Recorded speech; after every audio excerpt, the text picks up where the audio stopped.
परिवृतं देवसुरैः सदा वन्द्यं ग्रहैश्च परिवेष्टितं ध्यायन् स्तवन् पठन् नाम यः सूर्यकवचं सदा।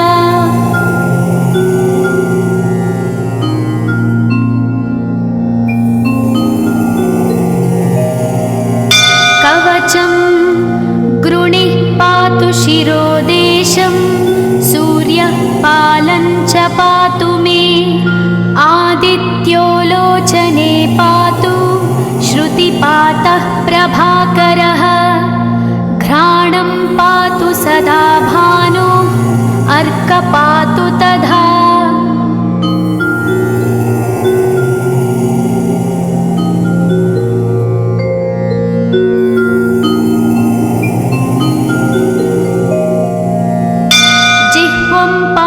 जगन्नाथः कण्ठं पातु विभावसु स्कन्धौ ग्रहपतिः पातु भुजौ पातु प्रभाकरः अहस्करः पातु हस्तौ हृदयं पातु भानुमान्।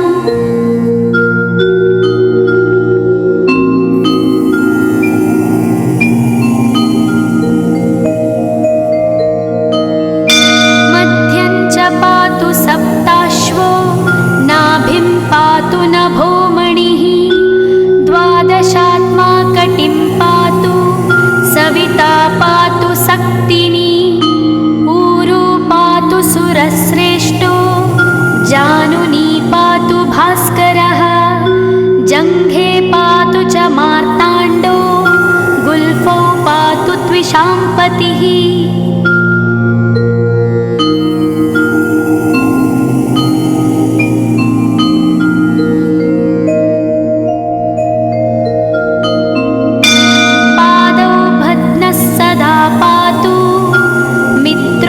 सकलं वपुः वेदत्रयात्मकस्वामिन् नारायण जगत्पते आयतयामं तं कञ्ची द्वेदरूपः प्रभाकरः स्तोत्रेणानेन सन्तुष्टो बालखिल्यादिभिर्वृतः।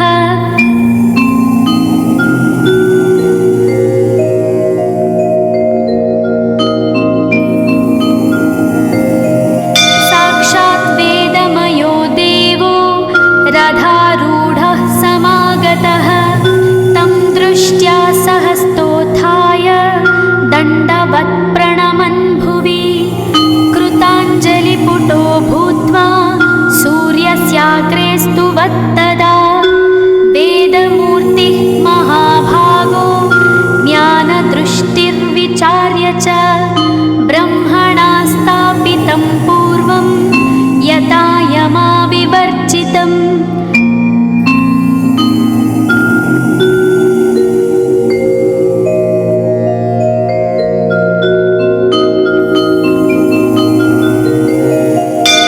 सत्त्वप्रधानं शुक्लाख्यं वेदरूपमनामयं शब्दब्रह्ममयं वेदं सत्कर्म ब्रह्मवाचकं मुनिमध्यापयामास प्रथमं सविता स्वयं तेन प्रथमदत्तेन वेदेन परमेश्वरः यज्ञवल्क्यो मुनिश्रेष्ठः कृतकृत्यो भवत्तदा।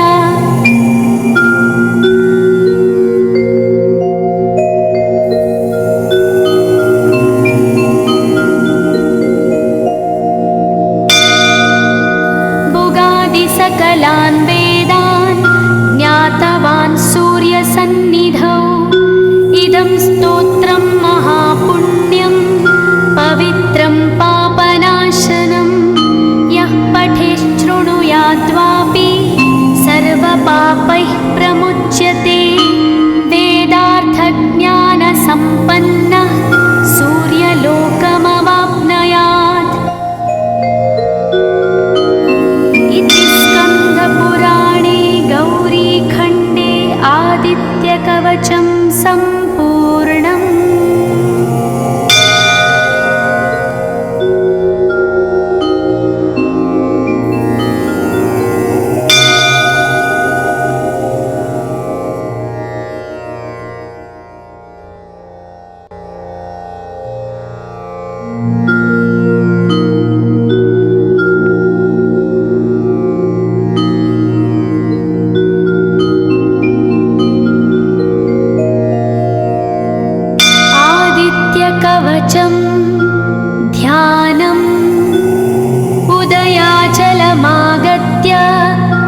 परिवृतं देवसुरैः सदा वन्द्यं ग्रहैश्च परिवेष्टितं ध्यायन् स्तवन् पठन् नाम यः सूर्यकवचं सदा।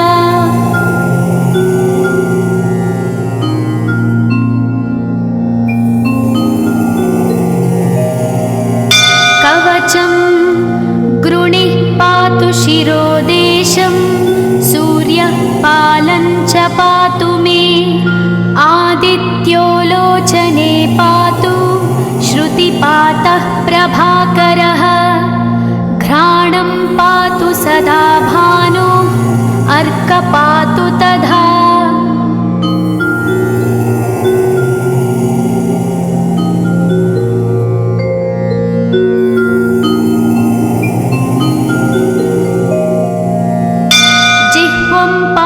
जगन्नाथः कण्ठं पातु विभावसु स्कन्धौ ग्रहपतिः पातु भुजौ पातु प्रभाकरः अहस्करः पातु हस्तौ हृदयं पातु भानुमान्।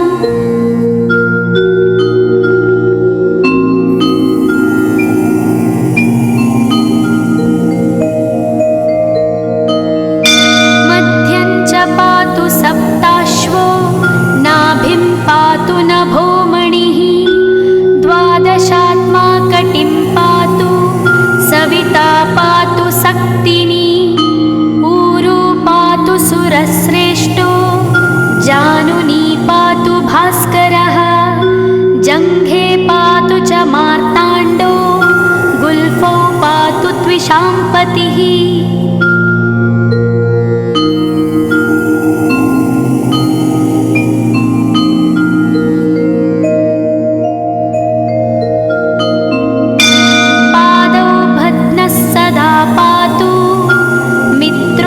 सकलं वपुः वेदत्रयात्मकस्वामिन् नारायण जगत्पते आयतयामं तं कञ्ची द्वेदरूपः प्रभाकरः स्तोत्रेणानेन संतुष्टो बालखिल्यादिभिर्वृतः।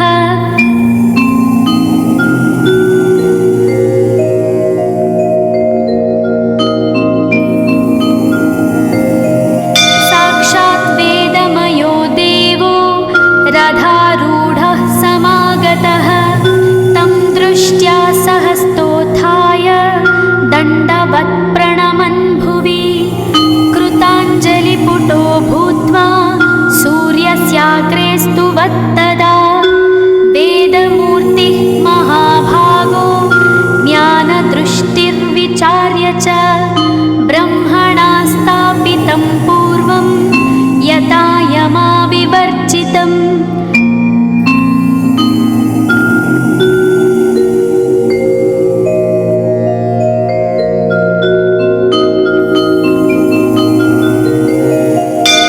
सत्त्वप्रधानं शुक्लाख्यं वेदरूपमनामयं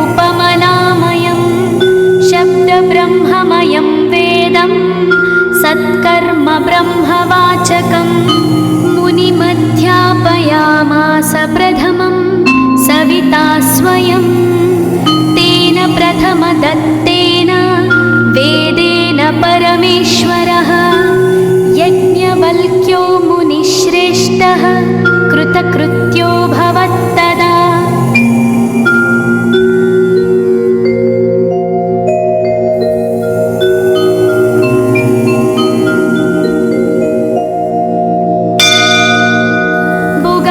सकलान् वेदान् ज्ञातवान् सूर्यसन्निधौ इदं स्तोत्रं महापुण्यं पवित्रं पापनाशनं यः पठेच्छृणुयाद्वापि सर्वपापैः प्रमुच्यते वेदार्थज्ञानसम्पन्नः सूर्यलोकमवाप्नुयात्। इति स्कन्दपुराणे गौरीखण्डे आदित्यकवचं सम्पूर्णम्।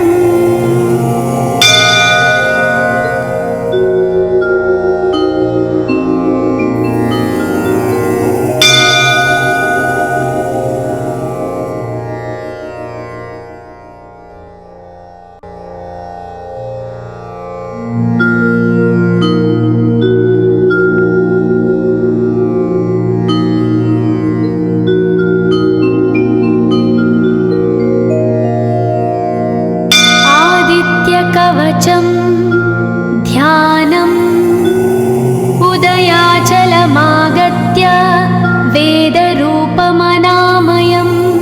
तुष्टावपरया भक्ता वालखिल्यादिभिर्वृतं देवसुरैः सदा वन्द्यं ग्रहैश्च परिवेष्टितं ध्यायन् स्तवन् पठन् नाम यः सूर्यकवचं सदा।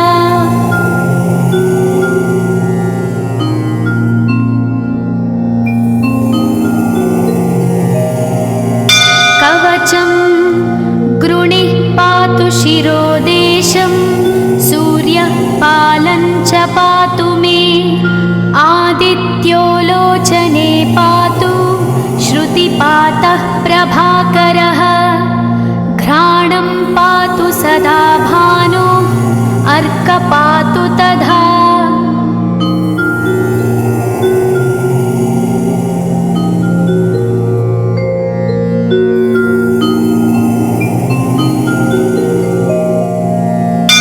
जिह्वं पातु जगन्नाथः कण्ठं पातु विभावसु स्कन्धौ ग्रहपतिः पातु भुजौ पातु प्रभाकरः अहस्करः पातु हस्तौ हृदयं पातु भानुमान्।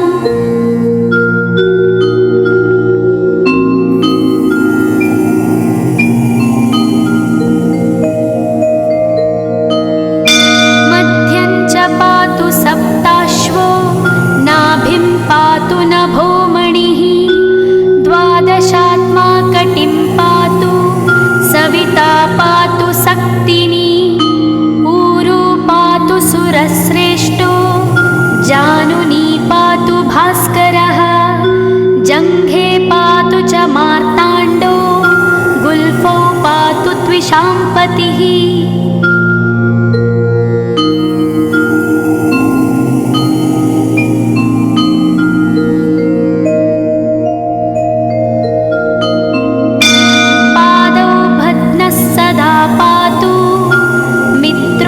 सकलं वपुः वेदत्रयात्मकस्वामिन् नारायण जगत्पते आयतयामं तं कञ्ची द्वेदरूपः प्रभाकरः स्तोत्रेणानेन सन्तुष्टो वालखिल्यादिभिर्वृतः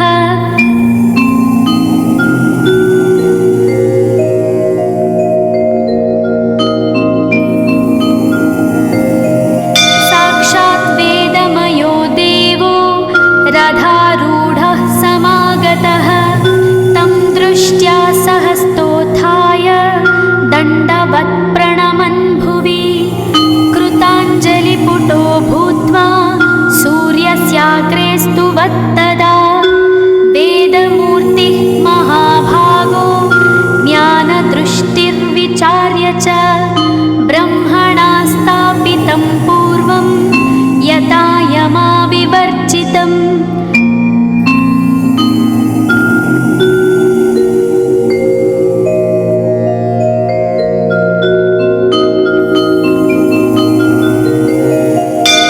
सत्त्वप्रधानं शुक्लाख्यं वेदरूपमनामयं शब्दब्रह्ममयं वेदं सत्कर्म ब्रह्मवाचकं मुनिमध्यापयामास प्रथमं सविता स्वयं तेन प्रथमदत्तेन वेदेन परमेश्वरः यज्ञवल्क्यो मुनिश्रेष्ठः कृतकृत्यो भवत्तदा।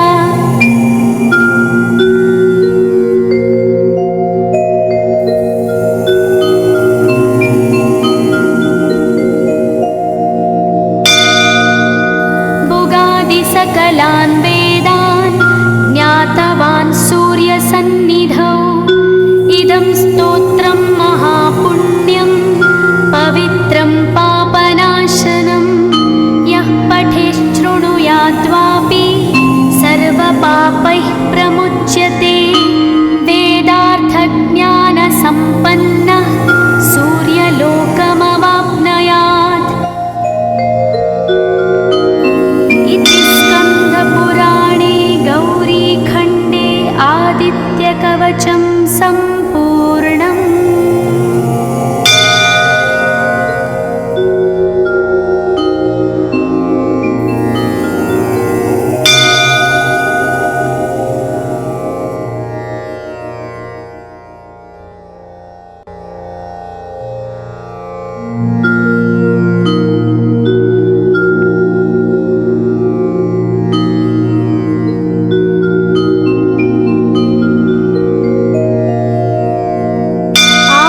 आदित्यकवचं ध्यानम् उदयाचलमागत्य वेदरूपमनामयं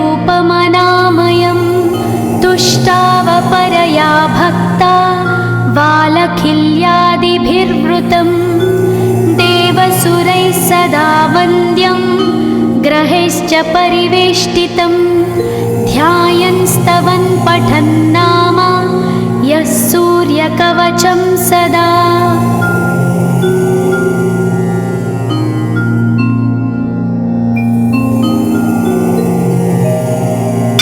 कवचं गृणिः पातु शिरोदेशं सूर्यः पालं च पातु मे आदित्यो लोचने पातु श्रुतिपातः प्रभाकरः घ्राणं पातु सदा भानु अर्क पातु तथा।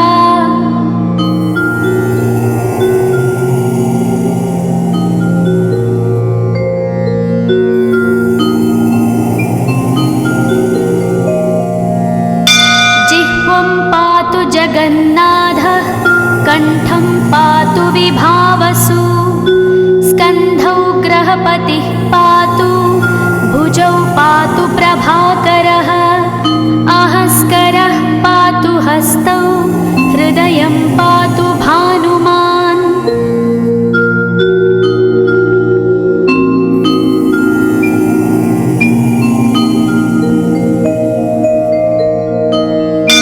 मध्यं च पातु सप्ताश्वो नाभिं पातु नभोमणिः द्वादशात्मा कटिं पातु सविता पातु सक्तिनी ऊरू पातु सुरश्रेष्ठो जानुनी पातु भास्करः जङ्घे पातु च मार्ताण्डो गुल्फौ पातु त्विषाम्पतिः।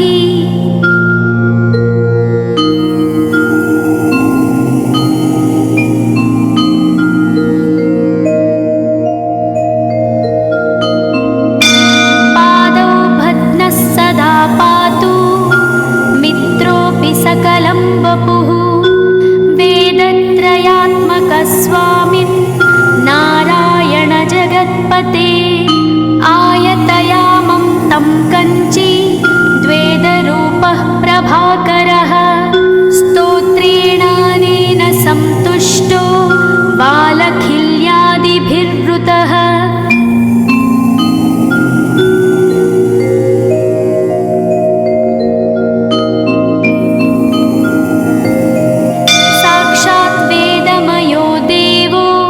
रथारूढः समागतः तं दृष्ट्या सहस्तोत्थाय दण्डवत् प्रणमन् भुवि कृताञ्जलिपुटो भूत्वा सूर्यस्याग्रे स्तुवत्तदा वेदमूर्तिः महाभागो ज्ञानदृष्टिर्विचार्य च ब्रह्मणा स्थापितं पूर्वं यथा यमाविवर्जितम्।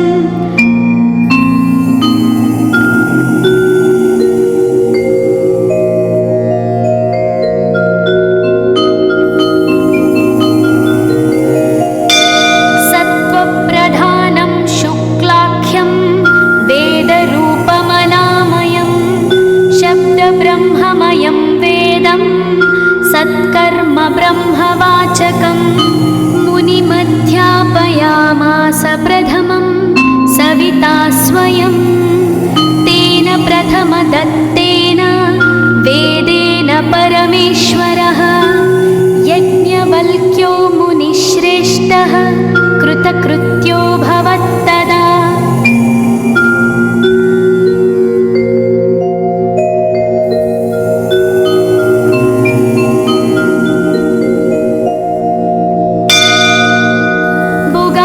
सकलान् वेदान् ज्ञातवान् सूर्यसन्निधौ इदं स्तोत्रं महापुण्यं पवित्रं पापनाशनं यः पठेच्छृणुयाद्वापि सर्वपापैः प्रमुच्यते वेदार्थज्ञानसम्पन्नः सूर्यलोकमवाप्नुयात्।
सदा वन्द्यं ग्रहैश्च परिवेष्टितं ध्यायन् स्तवन् पठन् नाम यः सूर्यकवचं सदा।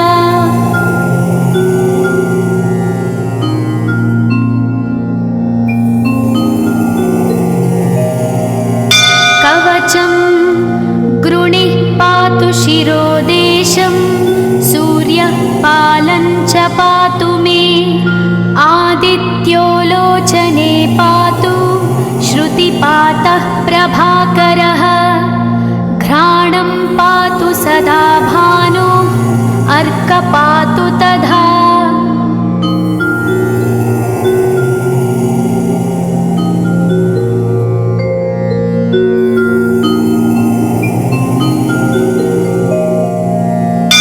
जिह्वं पातु जगन्नाथः कण्ठं पातु विभावसु स्कन्धौ ग्रहपतिः पातु भुजौ पातु प्रभाकरः अहस्करः पातु हस्तौ हृदयं पातु भानुमान्।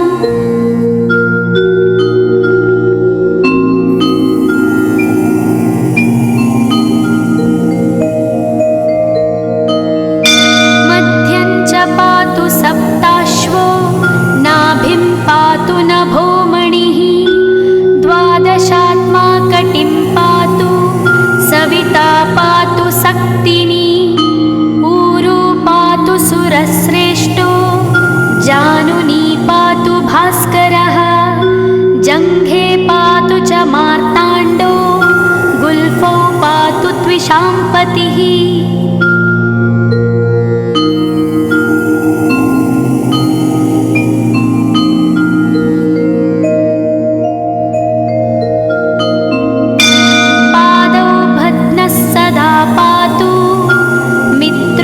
सकलं वपुः वेदत्रयात्मकस्वामिन् नारायण जगत्पते आयतयामं तं कञ्ची द्वेदरूपः प्रभाकरः स्तोत्रेणानेन सन्तुष्टो बालखिल्यादिभिर्वृतः।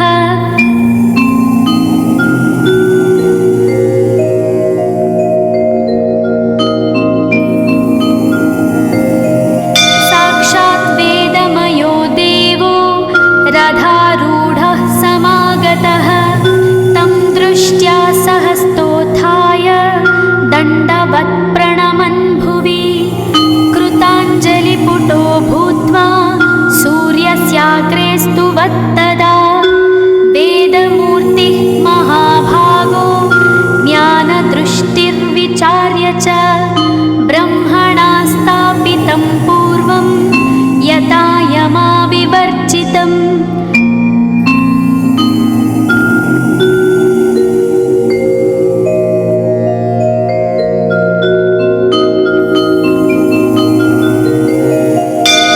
सत्त्वप्रधानं शुक्लाख्यं वेदरूपमनामयं शब्दब्रह्ममयं वेदं सत्कर्म ब्रह्मवाचकं मुनिमध्यापयामास प्रथमं सविता स्वयं तेन प्रथमदत्तेन वेदेन परमेश्वरः यज्ञवल्क्यो मुनिश्रेष्ठः कृतकृत्यो भवत्तदा।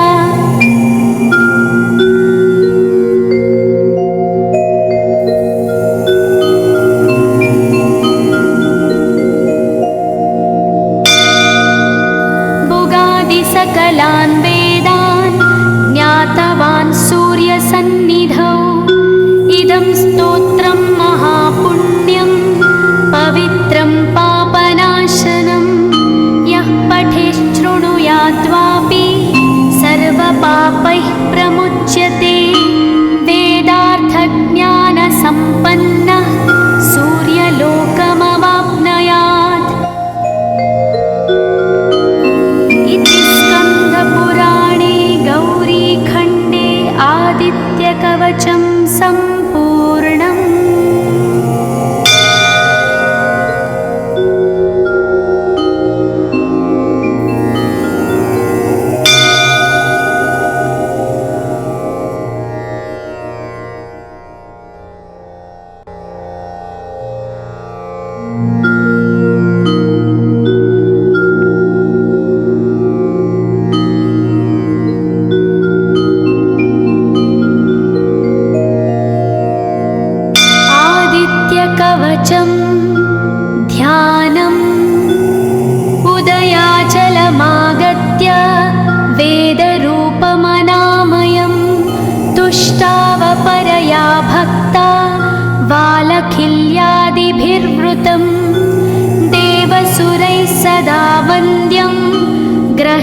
परिवेष्टितं ध्यायन् स्तवन् पठन् नाम यः सूर्यकवचं सदा।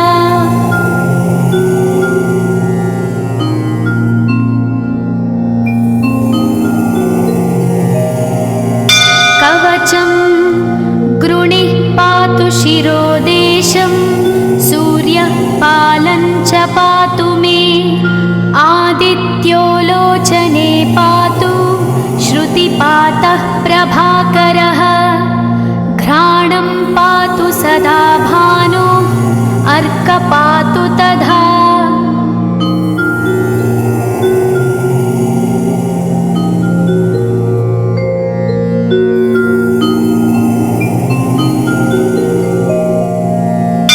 जिह्वं पातु जगन्नाथः कण्ठं पातु विभावसु स्कन्धौ ग्रहपतिः पातु भुजौ पातु प्रभाकरः अहस्करः पातु हस्तौ हृदयं पातु भानुमान्।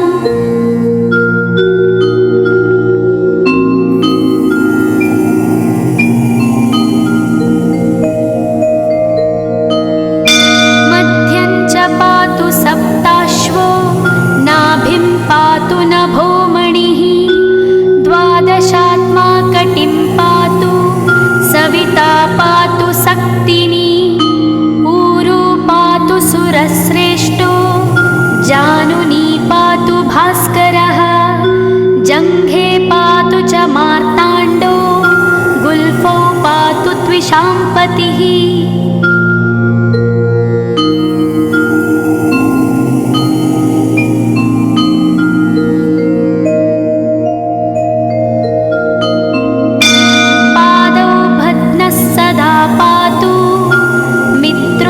सकलं वपुः वेदत्रयात्मकस्वामिन् नारायण जगत्पते आयतयामं तं कञ्ची द्वेदरूपः प्रभाकरः स्तोत्रेणानेन संतुष्टो बालखिल्यादिभिर्वृतः।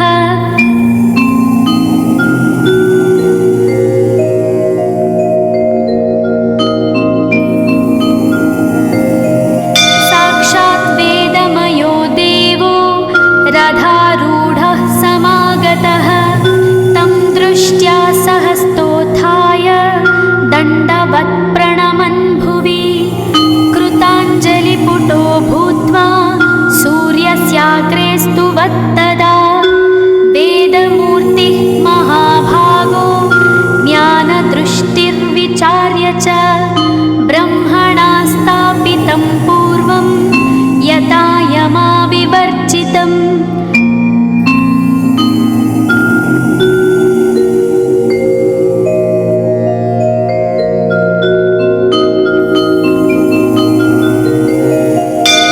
सत्त्वप्रधानं शुक्लाख्यं वेदरूपमनामयं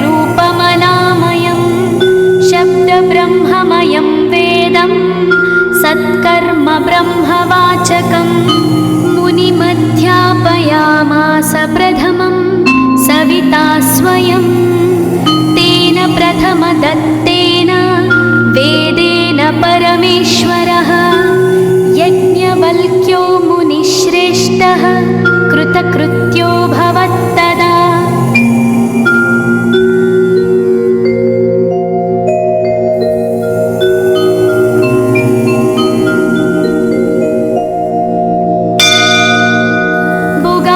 सकलान् वेदान् ज्ञातवान् सूर्यसन्निधौ इदं स्तोत्रं महापुण्यं पवित्रं पापनाशनं यः पठेच्छृणुयाद्वापि सर्वपापैः प्रमुच्यते वेदार्थज्ञानसम्पन्नः सूर्यलोकमवाप्नुयात्।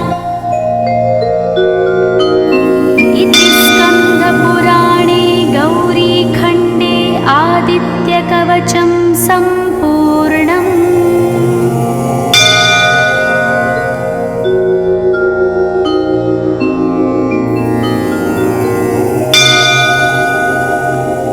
ॐ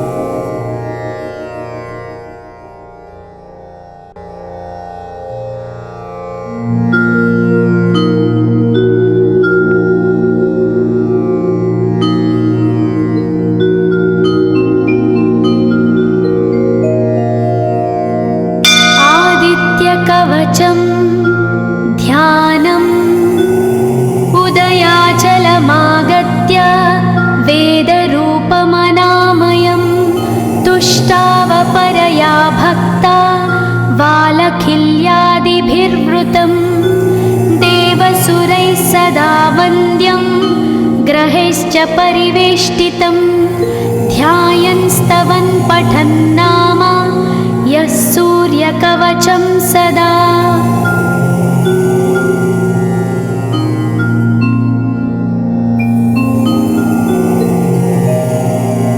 कवचं गृणिः पातु शिरोदेशं सूर्यः पालं च पातु मे आदित्यो लोचने पातु श्रुतिपातः प्रभाकरः घ्राणं पातु सदा भानो अर्कः पातु तथा।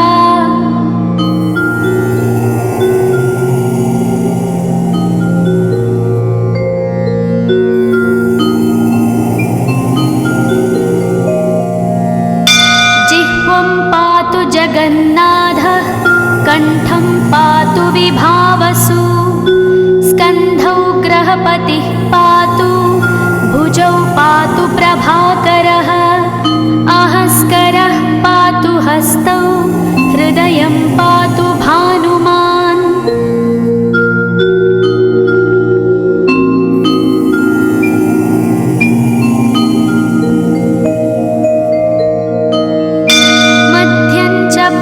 सप्ताश्वो नाभिं पातु नभोमणिः द्वादशात्मा कटिं पातु सविता पातु सक्तिनी ऊरू पातु सुरश्रेष्ठो जानुनी पातु भास्करः जङ्घे पातु च मार्ताण्डो गुल्फौ पातु त्विषाम्पतिः।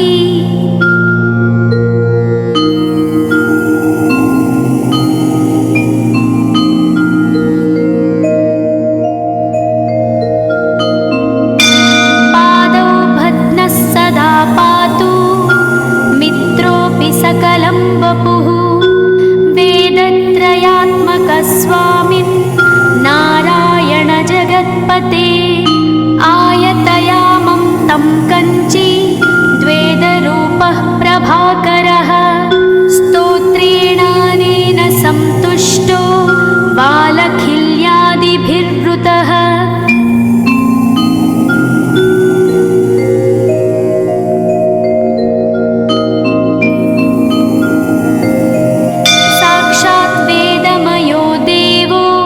रथारूढः समागतः तं दृष्ट्या सहस्तोत्थाय दण्डवत् प्रणमन् भुवि कृताञ्जलिपुटो भूत्वा सूर्यस्याग्रे स्तुवत्तदा वेदमूर्तिः महाभागो ज्ञानदृष्टिर्विचार्य च ब्रह्मणा स्थापितं पूर्वं यथा यमाविवर्जितम्।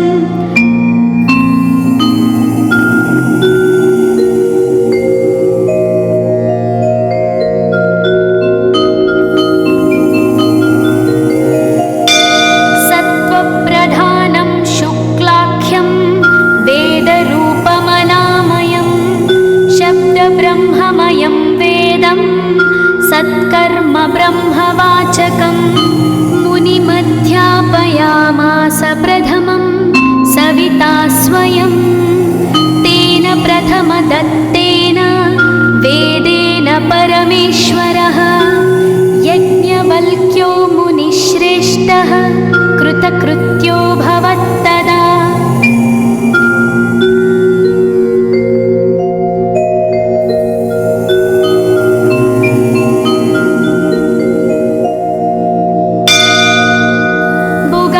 सकलान् वेदान् ज्ञातवान् सूर्यसन्निधौ इदं स्तोत्रं महापुण्यं पवित्रं पापनाशनं यः पठेच्छृणुयाद्वापि सर्वपापैः प्रमुच्यते वेदार्थज्ञानसम्पन्नः सूर्यलोकमवाप्नुयात्। पुराणे गौरीखण्डे आदित्यकवचं सम्पूर्णम्।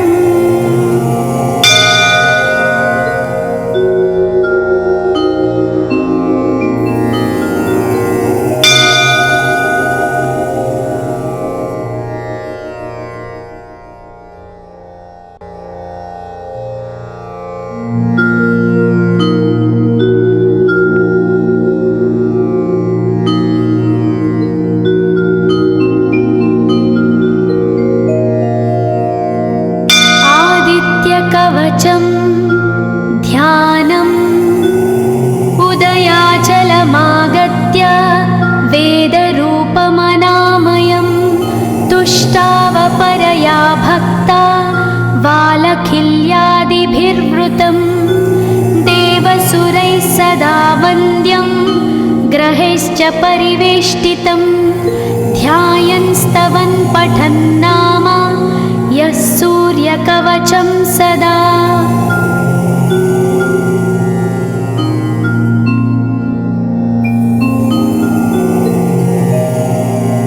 कवचं गृणिः पातु शिरोदेशं सूर्यः पालं च पातु मे आदित्यो लोचने पातु श्रुतिपातः प्रभाकरः घ्राणं पातु सदा भानो अर्कपातु तथा।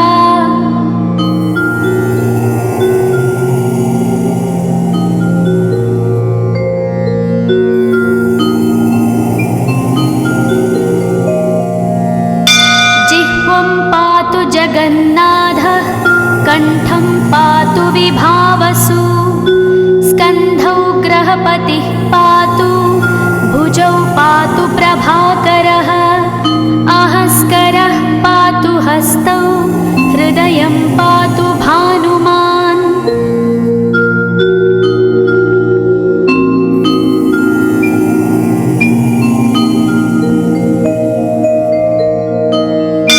मध्यं च पातु सप्ताश्वो नाभिं पातु नभोमणिः द्वादशात्मा कटिं पातु सविता पातु सक्तिनी ऊरू पातु सुरश्रेष्ठो जानुनी पातु भास्करः जङ्घे पातु च मार्ताण्डो गुल्फौ पातु त्विषाम्पतिः।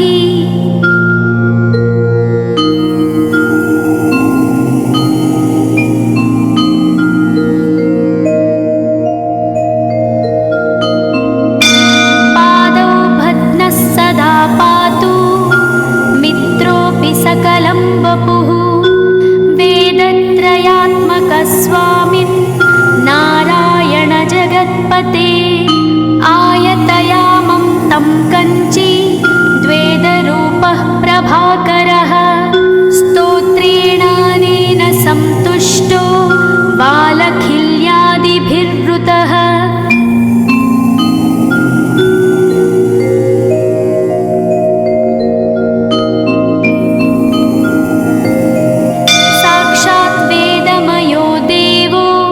रथारूढः समागतः तं दृष्ट्या सहस्तोत्थाय दण्डवत् प्रणमन् भुवि कृताञ्जलिपुटो भूत्वा सूर्यस्याग्रे स्तुवत्तदा वेदमूर्तिः महाभागो ज्ञानदृष्टिर्विचार्य च ब्रह्मणा स्थापितं पूर्वं यथा यमाविवर्जितम्।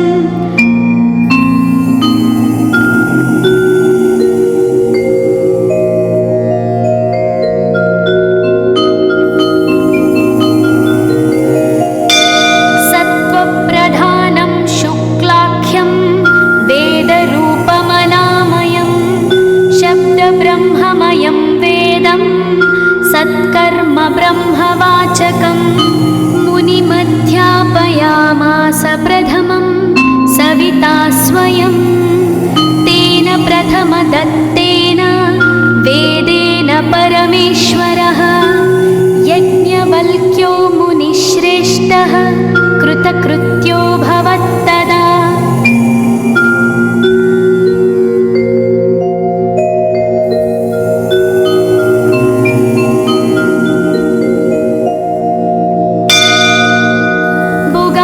सकलान् वेदान् ज्ञातवान् सूर्यसन्निधौ इदं स्तोत्रं महापुण्यं पवित्रं पापनाशनं यः पठेच्छृणुयात्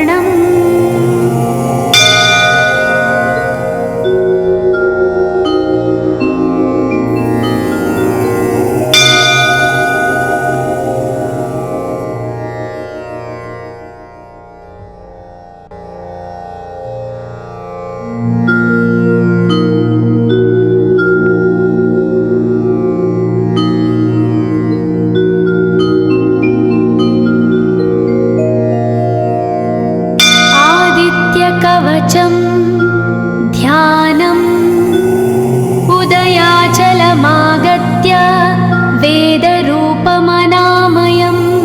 तुष्टावपरया भक्ता वालखिल्यादिभिर्वृतं देवसुरैः सदा वन्द्यं ग्रहैश्च परिवेष्टितं ध्यायन् स्तवन् पठन् नाम यः सूर्यकवचं सदा।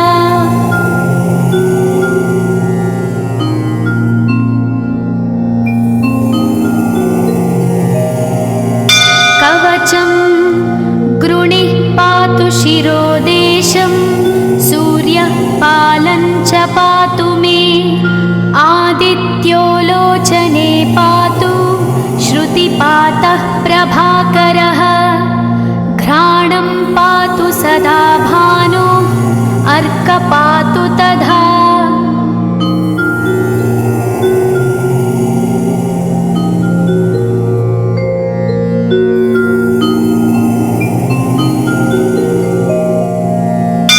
जिह्वं पातु जगन्नाथः कण्ठं पातु विभावसु स्कन्धौ ग्रहपतिः पातु भुजौ पातु प्रभाकरः अहस्करः पातु हस्तौ हृदयं पातु भानुमान्।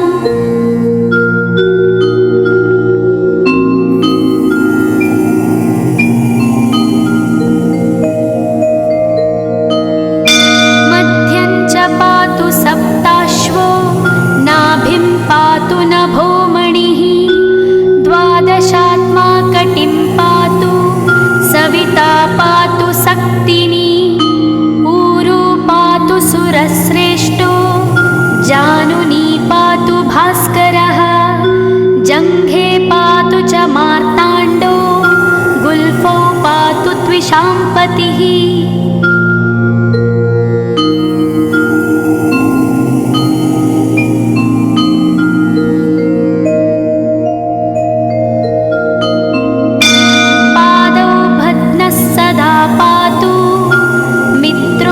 सकलं वपुः वेदत्रयात्मकस्वामिन् नारायण जगत्पते आयतयामं तं कञ्ची द्वेदरूपः प्रभाकरः स्तोत्रेणानेन सन्तुष्टो वालखिल्यादिभिर्वृतः।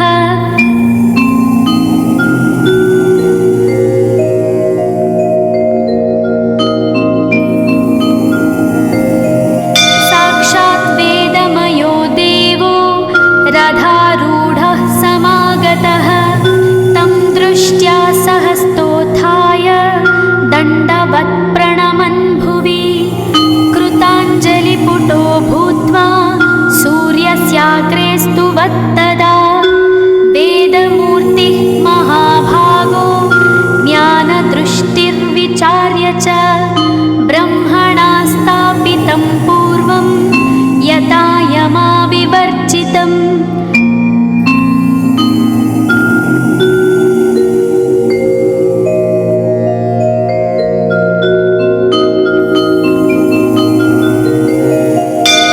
सत्त्वप्रधानं शुक्लाख्यं वेदरूपमनामयं शब्दब्रह्ममयं वेदं सत्कर्म ब्रह्मवाचकं मुनिमध्यापयामास प्रथमं सविता स्वयं तेन प्रथमदत्तेन वेदेन परमेश्वरः यज्ञवल्क्यो मुनिश्रेष्ठः कृतकृत्यो भवत्तदा।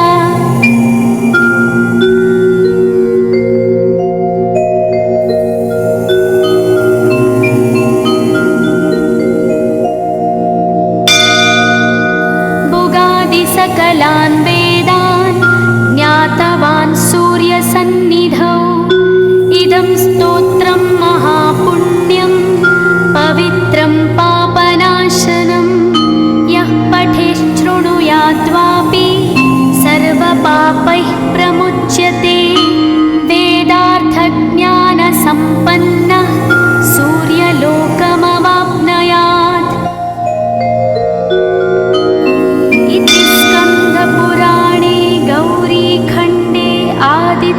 कवचं सम्पन्नम्